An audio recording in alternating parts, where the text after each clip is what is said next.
जोरदार तालियों के साथ स्वागत करें, जोरदार तालियों के साथ। लक्ष्मी मैया की, गणेश भगवान मरी माता की, पंडित देवकई नंदन हम और इनसे आशीर्वाद प्राप्त करें। आप लोग उत्साहवर्धन करते रहेंगे और इसी क्रम में हमारे प्रदान कर स्वागत करें। सोनू भैया हमारे मुख्य अतिथि का स्वागत करें। इस कार्यक्रम में रहा है वो अंग वस्त्र प्रदान कर भैया जी। और इसी क्रम में हमारे समिति के वरिष्ठ कलाकार हैं और इनसे इस पूजा समिति के उपाध्यक्ष श्री ईश्वरदेव शर्मा जी, हमारे मुख्य अतिथि का संरक्षक श्री शंकर भगवान शर्मा, इनका स्वागत करेंगे। और मास्टर साहब हमारे मुख्य अतिथि का लक्ष्मी गणेश पूजा समिति के प्रबंधक श्री अवध बिहारी शर्मा जी, हमारे और इसी क्रम में हमारे कोटेदार के सुपुत्र हैं, हमारे मुख्य अतिथि का स्वागत करें। मुख्य अतिथि का स्वागत करें। युवा टीम बाकी है। गणेश पूजा समिति के महाप्रबंधक श्री आनंद शर्मा जी, कप्तान भैया हमारे मुख्य अतिथि का स्वागत करेंगे। शर्मा हमारे मुख्य अतिथि का स्वागत करेंगे और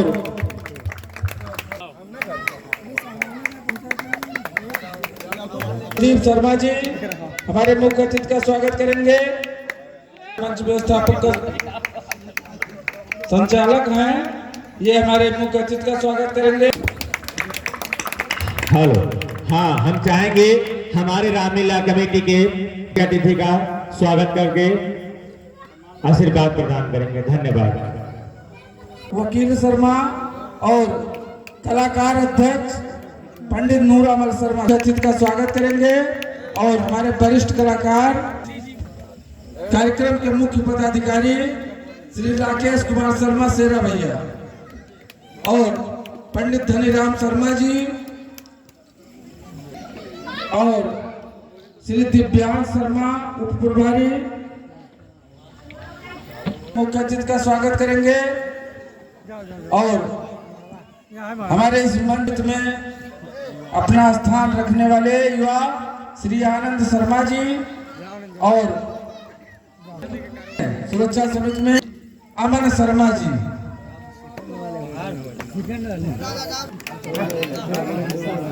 संरक्षक भाई श्री ब्रह्मादत्त शर्मा, ठेकेदार भैया। हाँ, ऑलराउंडर कलाकार श्री राजन बाबू शर्मा और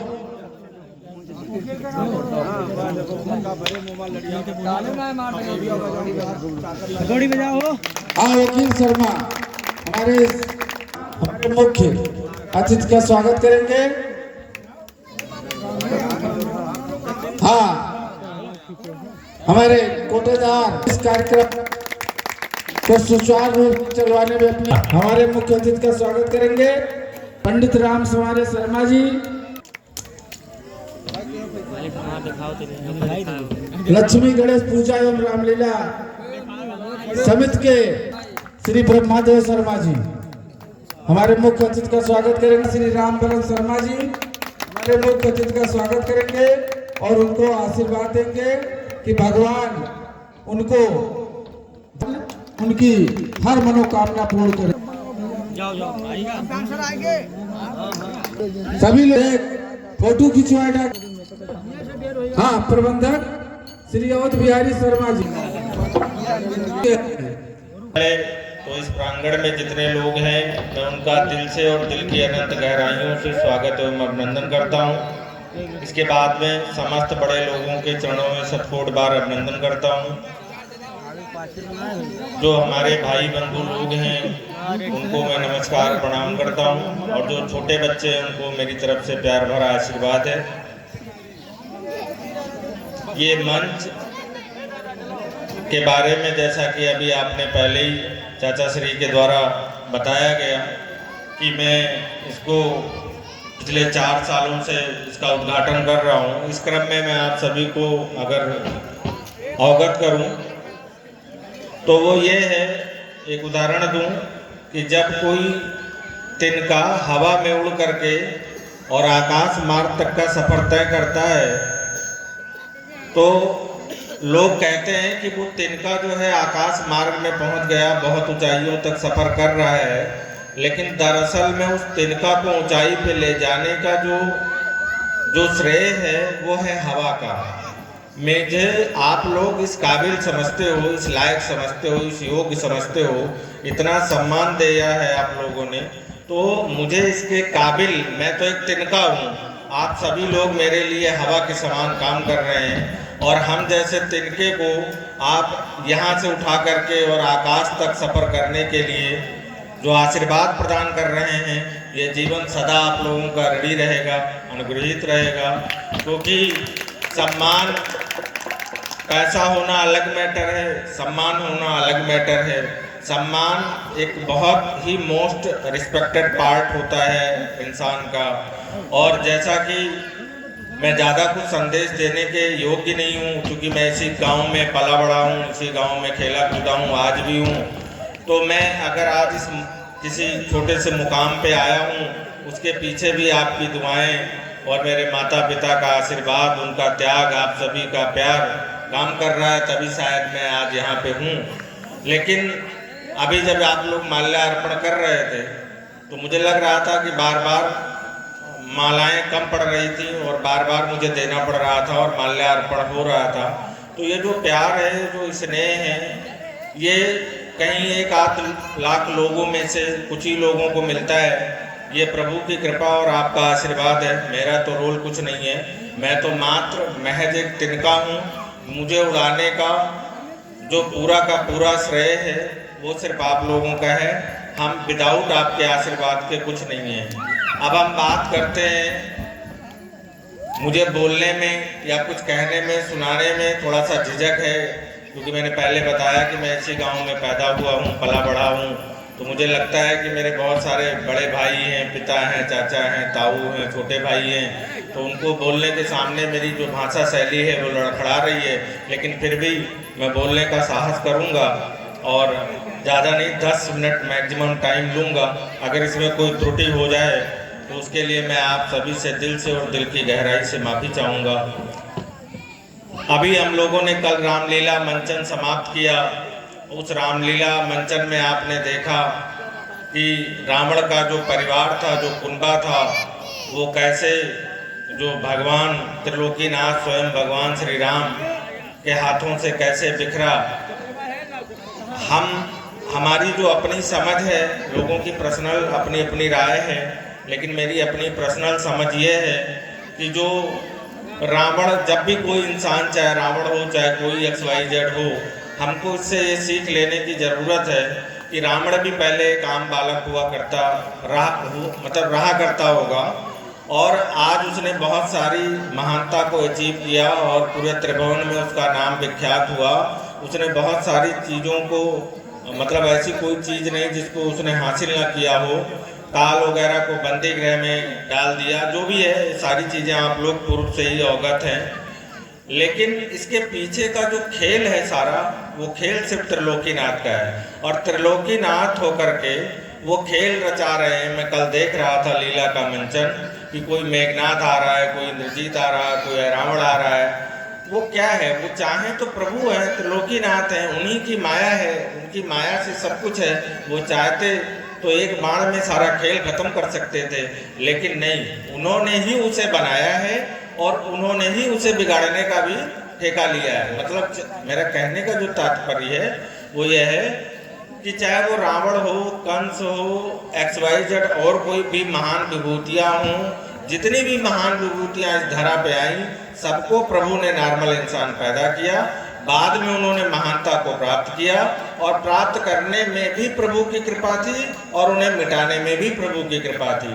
मेरा ये कहने का तात्पर्य है कि इस जो अभी 8-9 दिन का रामलीला का मंचन किया गया, इस मंचन से मुझे ये सीख लेने की ज़रूरत है कि प्रभु ही सबको उठाता है, प्रभु ही सबको गिराता है। जब ये बात बिल्कुल सच है कि सब खेल प्रभु के हाथ में है, उसने लीला रचा है, हमको इतने दिन जीना है, डॉक्टर मास्टर बनना है या जो भी पीएम सीएम बनना है, ये टैग हासिल करना है और एक दिन इस दुनिया को विदा करना है। जब हम ये जानते हैं, इस बात को हम सच्चाई को जानते हैं, तो हम क्यों ये नहीं एक्सेप्ट कर पाते हैं, क्यों ये नहीं स्वीकार कर पाते हैं कि छोटी सी जिंदगी में हम लोगों से बहुत प्यार मोहब्बत के साथ रहें, लोगों को अच्छी शिक्षा दें, लोगों को जो कुछ मुझसे अच्छा हो सकता है, क्योंकि मेरे जाने के बाद में या किसी के भी जाने के बाद में कर्म और व्यवहार उसका एक अंतिम मित्र होता है। और जब वो चला जाता है, जिंदा रहने पर भी लोग उसे कहते हैं कि वो इंसान बहुत अच्छा था,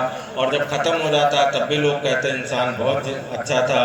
क्योंकि ये लीला आप प्रभु के द्वारा हम आप सभी लोग कर रहे हैं। इस लीला को जितना अच्छे से, जितने पात्र को जो मुझे रोल मिला है, हम सबको ये सीखने की ज़रूरत है कि हम इसको अच्छे से निभाएं और इसका जो भी हमसे बेटर हो सकता है।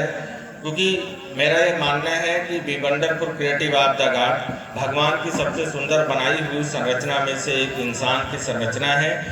जब आप के पास में कोई भी इंसान, मैं अक्सर एक बात बोलता रहता हूँ कि जब कोई इंसान आपको साइकिल से या बाइक से, पहलवारा से, एग्जाम्पल दे रहा हूँ, दपोली तक आपको यहाँ पे छोड़ता है, तो आप सब उसे बहुत धन्यवाद देते हो, बहुत चाय पानी का आवा भगत स्वागत समारोह उसका जो भी हो सकता है वो आप करते हैं।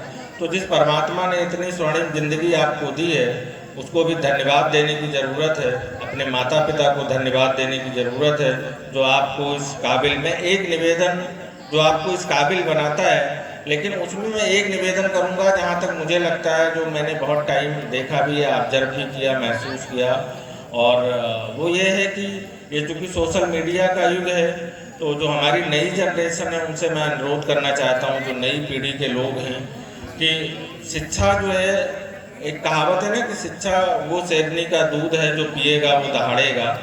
और शिक्षा के लिए मैं आपको उदाहरण दूँ, कुछ चीज़ें आपको प्रारब्ध के ऊपर डिपेंड करती हैं, लेकिन education is the most powerful of the weapon.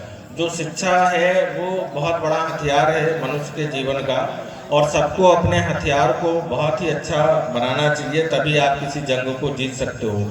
तो जो नई जनरेशन है मेरी, वो ज़्यादातर सोशल मीडिया का यूज कर रही है। हर चीज़ में निगेटिव और पॉजिटिव होता है, मतलब अच्छाई और बुराई होती है। सोशल मीडिया की भी अच्छाई है, कुछ बुराई भी है। मेरा नई जनरेशन से ये अनुरोध है, और साथ में एक मैसेज भी देना चाहता हूँ। मेरा काम बताने का है, करें न करें वो उनकी अपनी मर्जी है, लेकिन मैं चाहता हूँ कि सोशल मीडिया को लोग गलत वे में ना प्रयोग करें। बहुत ज़्यादा गलत वे में लोग ज़्यादातर प्रयोग कर रहे हैं, क्योंकि मैं देखता रहता हूँ। सोशल मीडिया का मतलब एक उदाहरण दे देता हूँ, जैसे फेसबुक वगैरह है ना। अगर आपको फोकस करना है तो आप अपने करियर पे करिए, पढ़ाई लिखाई पे करिए। और मैं अपने ग्राम बसदा की सभी माता पिता से अनुरोध करना चाहता हूँ, हाथ जोड़ करके करबद्ध निवेदन है, प्रार्थना है, अपील है, गुजारिश है। हो सके अगर उनको मेरी बात उचित लगे तो स्वीकार करें। ये जो बेटे आपके हैं या बेटी है, उनको पढ़ाने के लिए मैक्सिमम फोकस करिए, क्योंकि पढ़ाई का कोई तोड़ नहीं है, इसका कोई विकल्प नहीं है। और पढ़ाई ज़रूरी नहीं है कि बेटा या बेटी आपकी नौकरी करे, क्योंकि अगर आपका बेटा या बेटी शिक्षित होगा तो राजा स्वदेशी पूजते, विद्वान सर्वत्र पूजते। अगर उसमें एबिलिटी होगी, अगर उसमें योग्यता होगी, तो लोग वो जहाँ भी रहेगा, जैसे भी रहेगा, उसकी पूजा होगी। उदाहरण के तौर पे मैं दे दूँ, आप ये सम्मान, ये मान, जो भी है, जान पहचान आपकी ये यहीं तक सीमित नहीं होनी चाहिए, इस ग्राम बसदा तक सीमित नहीं होनी चाहिए। आपकी जान पहचान जब आप इस ग्राम बसदा को छोड़ करके 2 किलोमीटर, 10 किलोमीटर, 500 किलोमीटर आगे भी चलें, तो आप में वो योग्यता होनी चाहिए कि आपकी वो जान पहचान होनी चाहिए। और उसे कौन कराएगा? वो आपकी योग्यता कराएगा। वहाँ कोई माँ बाप, भाई बहन, ग्राम बसदा के लोग नहीं हैं। दूसरा, मेरा गांव बहुत संपन्न है, सब बात है, लेकिन मैं कुछ चीज़ों को लेकर के बहुत व्यथित हूँ। और मैं गांव की जितने भी समझदार लोग हैं, जो एक्टिव लोग हैं, जो लीड रोल में हैं, उन सभी से अनुरोध करूंगा कि कृपया करके गांव में तो जो आप विकास करते हैं करें, लेकिन मैं चाहूँगा कि इस गांव का परचम थोड़ा सा कहीं हटके भी होना चाहिए, कहीं और भी विकास दिखना चाहिए। सारा कुछ अगर विकास आप गांव में ही कर डालेंगे, तो ये मेरी अपनी समझ है, मैं माफ़ी चाहूँगा अगर किसी को बुरा लगे, तो ये विकास सिर्फ यहीं तक 10 साल, 20 साल, 50 साल, 100 साल, 200 साल, 400 साल बाद सीमित रहेगा।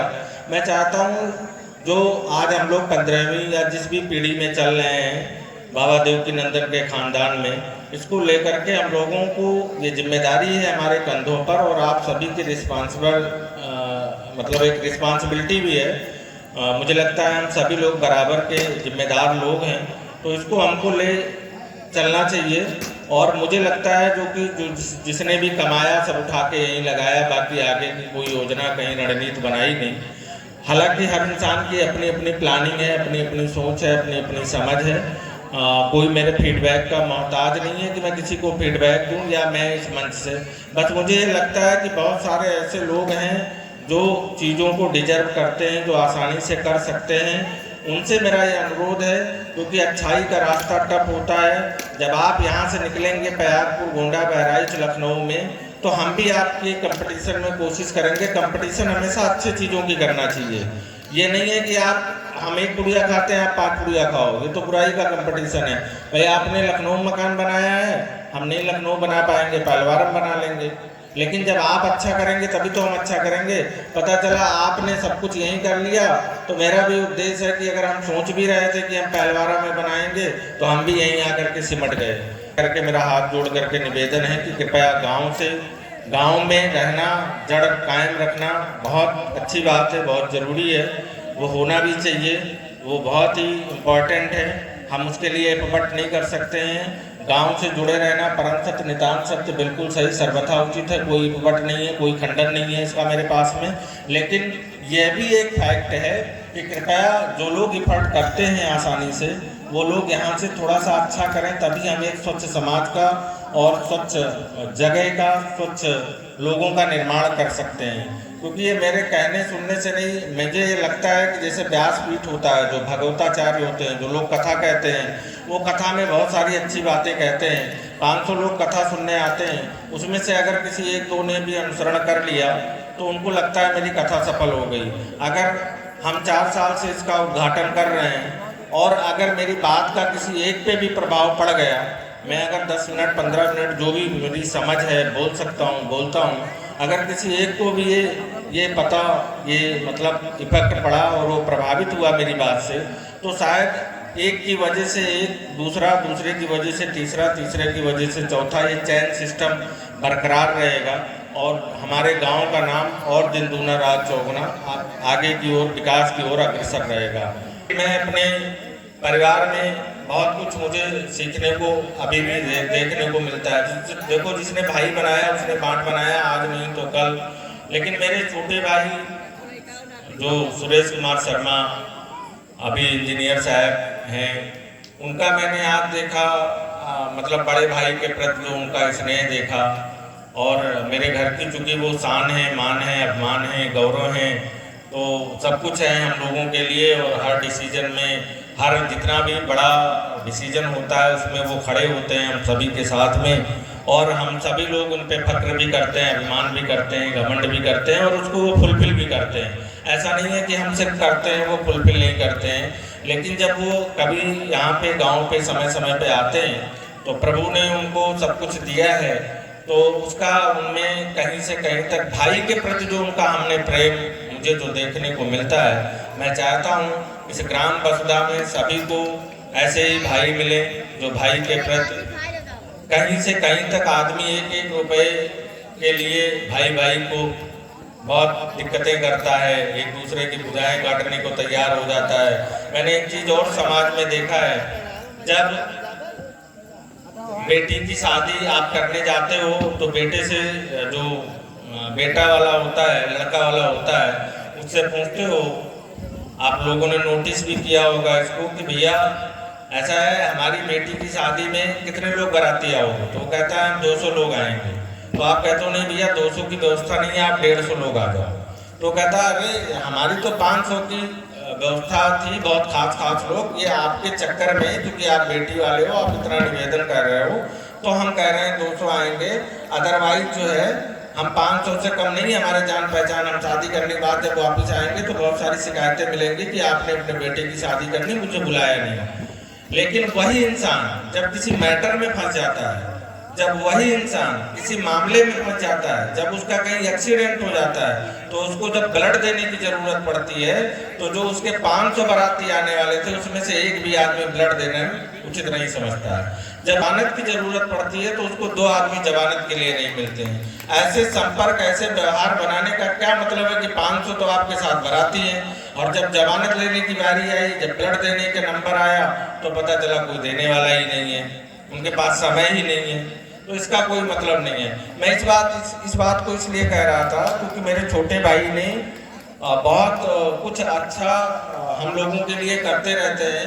तो मैं चाहता हूं कि कभी आप लोगों को जब समय मिले, तो वो बोलते थोड़ा कम है लेकिन उनसे जब आप मिलेंगे तो उनके विचार बहुत अच्छे हैं, परिवार के प्रति वो बहुत समर्पित भाव रखते हैं। तो संगत, कल मैंने बोला था ना कि संगत हमेशा अच्छे की करना चाहिए, क्योंकि संगत जो है, संगत से बहुत सारी चीज़ें होती हैं।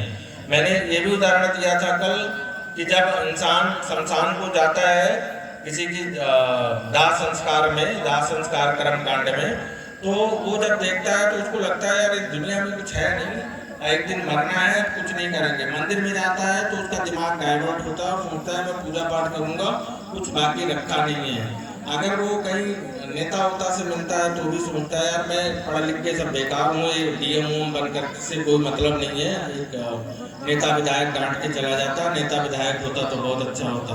हम जैसे लोग छोटी सी नौकरी करते हैं, जब डीएम का पावर देखते हैं तो हम लोगों को भी लगता है काश डीएम होते तो बहुत अच्छा होता। जो लोग नौकरी नहीं करते वो लोग सोचते हैं नौकरी होता, मेरे पास छोटी सी होती तो बहुत अच्छा होता। मेरा कहने का मतलब ये है कि ये जो मन है वो संगत के अकॉर्डिंग डाइवर्ट होता रहता है, मतलब बदलता रहता है, चेंज होता रहता है। जैसे हमारी शरीर को जब हमको प्यास लगती है तो पानी मांगता है, भूख लगती है तो खाना मांगता है, कोई मीठा खाने का मन करता है तो शरीर कहता है कि आज ये मीठा खाएंगे, कुछ स्पेशल खाने का मन होता है तो वो भी मांगता है, कुछ चीज़ें छोड़ने की भी है, क्योंकि ये मांग कौन रहा है? शरीर। एक उदाहरण देता हूँ, अभी कोविड आया, आप सभी लोगों ने उसको मैनेज किया। अगर कोविड आया होता और दवाइयाँ सब बंद हो जाती, डॉक्टरों की अप्रोच आप तक नहीं होती, आसानी से आपको नहीं मिलते, तो क्या सारे के सारे इंसान मर जाते? नहीं मरते। ये सब खेल विधाता का है। मेरा ये टोटल जो तात्पर्य है ये सब कहने सुनने का कि आप अपना कर्म करिए, अपने धर्म को अंजाम दीजिए, बाकी खेल विधाता के हाथ में है। क्योंकि उसने रावण का इतना बड़ा परिवार, इतना बड़ा साम्राज्य विधाता ने ही दिया, और विधाता ने इतना नाटक किया ना, ला करके 9-10 दिन तक इस नाटक का मंचन हुआ, वो विधाता ने ही करवाया। वो सारी चीजें परफेक्ट है, वो पहले से फिक्स है। और एक बात समझ लीजिए, every person is a no complete in this world, है ना? कोई ऐसा पर्सन नहीं है जो कंप्लीट हो पहुंचेगा, है ना? God is perfect, human is not perfect, सिर्फ परमात्मा ही सत्य है। तो जब हम ये सब बातें जानते हैं तो हमें अपने व्यवहार में मधुरता रखने की, सौम्यता रखने की, सहनशीलता रखने की ये जरूरत है। ये 4 दिन की जिंदगी है, इसमें क्या मिलेगा? बहुत सारी चीजें देखता हूँ, सुनता हूँ, मुझे बड़ा तकलीफ होता है कि गांव मेरा आज किस रास्ते पे जा रहा है। हालांकि ये सब अलग इशूज हैं। मेरा आपसे यही निवेदन है कि आप लोग ये करें। और मैं अपने छोटे भाई से बहुत प्रभावित हूँ, तो मैं चाहता हूँ कि जैसे मेरे छोटे भाई हैं, काश मेरा पूरा का पूरा गांव और हर घर में वैसा एक भाई हो, तो बहुत ही इम्पोर्टेंट, ये बहुत मायने रखता है ये सब चीज़ें। परिवार के विकास में अगर शरीर के उंगली का विकास होगा, जब पूरे शरीर का विकास होगा तो अपने आप स्वतः एक उंगली का भी विकास होगा, है ना? कोई एक भी आदमी अगर आपके परिवार में अग्रसर हो गया तो आप मान करके चलिए कि आपके परिवार का अब गुजारा, भरण पोषण बहुत अच्छे से होगा। कोई चीज़ कंट्रोवर्सी हो जाए, अपवाद स्वरूप हो जाए, 1-8% मैं उसकी बात नहीं करता हूँ। लेकिन जनरली ज़्यादा होगा। अभी है क्या कि 2-2 रुपए के लिए भाई भाई का बैर हो रहा है, तो फिर ये रामायण, ये लीला करने का क्या मतलब है भाई? ये लव कुश कांड करने की और ये जो भारत का अभी चरित्र चित्रण किया जाता है, इसका क्या मतलब है? ये रामायण में जो सीरियल दिखाया जाता है, इसका क्या मतलब है? जब आप में प्रेम नहीं है भाई, आपको कोई दो बात कहता, आप एडजस्ट नहीं कर पा रहे हैं, बहुत सारे चीजें खेल बिगड़ रहे हैं। और खेल हमको आपको सबको परमात्मा ने ही बनाया है। जितने दिन हमको है ना कि यहाँ 4 साल उद्घाटन करेंगे या 1 साल करेंगे या 10 साल करेंगे, ये सब विधाता ने लिखा है। मैं कुछ कोई नहीं होता हूँ डिसाइड करने वाला, ठीक है? तो मेरा यही तात्पर्य है आप सभी से, और निवेदन भी है, अनुरोध भी है, क्योंकि बहुत सारी बातें हैं जो कहते कहते मैं रूट मेरा डाइवर्ट हो रहा है, तो मैं ज़्यादा ना कह करके, क्योंकि कार्यक्रम को आगे बढ़ाना है, तो मैं सिर्फ इतना कहना चाहता हूँ लास्ट में, अंतिम बात अपनी, कि आप सभी लोग मेरे लिए हनुमान जी की रोल में हो। कल जो लोग रहे होंगे, मैंने हनुमान जी के बारे में कुछ प्रसंग किया था, तो लेकिन एक बात हनुमान जी का यही रहा कि भाई हनुमान जी को किसी ने अयोध्या में कहा नहीं कि आप छोड़ करके जाओ। तो मेरे लिए सारे ग्राम बसुधा के जितने भी 1 साल से लेकर के 100 साल तक जितने भी लोग हैं, सारे लोग हनुमान जी की रोल में हो। मैं चाहता हूँ सारे लोगों का मतलब इतना आप पूज्य हो कि जैसे हनुमान जी का जो है चारों जो प्रताप तुम्हारा है प्रसिद्ध जगत उजियारा, ऐसे ही आपका जब हर जगह सम्मान होगा। इस कमेटी का, ये कमेटी बहुत ही मेहनत करती है।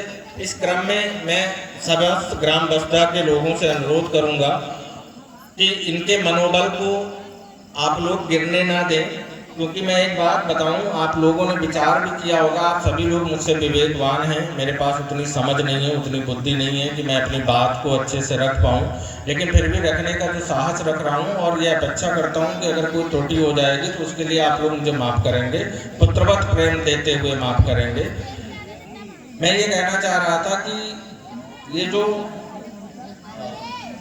लक्ष्मी गणेश पूजा समिति के पदाधिकारी लोग हैं, आप विचार करो, अगर राम भगवान सिर्फ अयोध्या के राजा होते तो उन्हें कितने लोग जानते? भाई अयोध्या जानते, लखनऊ के लोग जानते, बिहार, मध्य प्रदेश, छत्तीसगढ़, मतलब दुनिया, मतलब मान लेता हूँ कि इंडिया के सारे लोग जानते, ठीक है? लेकिन उनको अमेरिका, इंग्लैंड, रूस, जापान तो नहीं जानता। जब उन्होंने 14 साल संघर्ष किया, वनवास गए, रावण का वध किया, तब लोगों को पता चला कि ये तो भगवान है, साक्षात त्रिलोकीनाथ है। अगर वो 14 वर्ष का वो त्याग, वो वनवास, वो कांटे, वो वन पे नहीं गए होते तो उन्हें भगवान कौन मानता? कोई नहीं मान रहा था, और उन्होंने कभी बताया भी नहीं कि हम भगवान हैं। तो कुछ पाने के लिए भगवान ऐसे, ये हमारे जो ये रामलीला कमेटी, ये आदर्श जो भी नवयुवक बच्चे हमारे ये कर रहे हैं, लक्ष्मी गणेश पूजा समिति, ये लोग जो है इसको इस लहजे पे ले जाना चाहते हैं आप लोगों के आशीर्वाद से और सहयोग से, कि ये हमेशा यहीं तक सीमित ना रहे, ये आगे चल करके भगवान राम की तरीके से अजर अमर हो जाए, अयोध्या तक ही सीमित ना रहे। मेरा एक दो उदाहरण देने का श्रेय है। दूसरी बात यह है कि आज के 100 साल पहले, 200 साल पहले गाँव में लाइट नहीं हुआ करती थी, लेकिन रामायण जहाँ तक रास्ता या लाइट नहीं होती थी, वहाँ रामायण जरूर हर घर में होता था। भगवान राम के चरित्र का चित्रण लोगों को पता होता था। ऐसे ही आप लोग ये सहयोग करें, समस्त ग्राम के लोग, कि ये लक्ष्मी गणेश पूजा समिति और जो भी कमेटी है, इनका नाम आने वाले जो हमारी नई जनरेशन है वो युगांतर तक याद करें। जैसे रामायण हर घर में पहुँच थी, चाहे रोड था नहीं था, लाइट था नहीं था, है ना, ऐसे इन लोगों की भी पहुंच हर दिलों में हो। और इस दिल को कायम रखने के लिए मैं आप सभी से आग्रह करूंगा, निवेदन करूंगा, गुजारिश करूंगा कि आप सब लोग ये आदर्श नवयुवक रामलीला कमेटी के जो भी लोग हैं, इनका कृपया करके आप सहयोग करें। और मैं इस कमेटी का बहुत बहुत बहुत बहुत आभार व्यक्त करता हूँ कि मुझे इतना सम्मान देते हैं। मुझसे करोड़ों अरबों गुना अच्छे लोग इस हमारे ग्राम में, हमारे परिवार के लोग ही हैं, सब मेरा ही परिवार है। जितने भी लोग हैं, we are also my family member, तो जितने भी लोग हैं सभी मेरे परिवार के सदस्य हैं, और सब हमसे बहुत करोड़ों अरबों गुना बहुत अच्छे लोग हैं। लेकिन आपने जो ये हम पर अपना रूपी जो छाया की है, जो हमको इसके योग्य समझा है, हम सदैव इस कमेटी के ऋणी रहेंगे और अगर इस कमेटी में अंतिम बात कह करके वाणी को विराम देता हूं, क्योंकि कार्यक्रम को बढ़ाना है। वैसे भी मैंने टाइम बहुत ले लिया, I think time is over now, so मुझे लगता है बैक टू होस्ट पवेलियन मुझे मतलब देना चाहिए चाचा श्री को माइक। अगर मेरे लायक कभी भी किसी भी क्षेत्र में कहीं से कहीं तक किसी भी सहयोग की जरूरत पड़ती है तो वो तो हम करेंगे ही, लेकिन ये चूंकि जो हमें इतना आज सम्मान दिया है तो इसके लिए चूंकि हम कहते हैं रेडी हैं, और अभी हमने बातें भी लंबी चौड़ी की है, और फिर कोई दिक्कत हो हम खड़े ना हो, ये हो नहीं सकता। तो मैं इस कमेटी के लिए कहना चाहता हूँ, we will 24 hour support to you.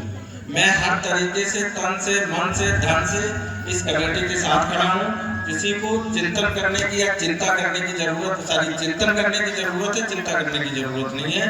तो मैं एक बार पुनः आप ये जो हमारी रामलीला कमेटी और जो हमारे गणेश लक्ष्मी पूजा समिति कमेटी के जितने भी कलाकार मंडल हैं, अध्यक्ष, महामंत्री, सचिव, कोषाध्यक्ष हैं, जितने भी लोगों का मैं नाम नहीं ले पा रहा हूँ, उन सभी का मैं दिल से और दिल की गहराई से बहुत बहुत स्वागत, अभिनंदन और आभार प्रकट करता हूँ। आप सभी से मैं आशीर्वाद की ये जो आकांक्षा रखता हूँ कि आप अपनी कृपा और अपना आशीर्वाद बनाए रखिएगा, क्योंकि मैं बल्ली एक तिनका हूँ। आप सभी लोग अगर इस तिनका को उड़ाएंगे तो उसके लिए आपके आशीर्वाद की मुझे जरूरत है। इसी के साथ मैं वाणी को विराम देता हूँ। मार्गदर्शन किया, इसके लिए इनके कोट कोट सा धन्यवाद है।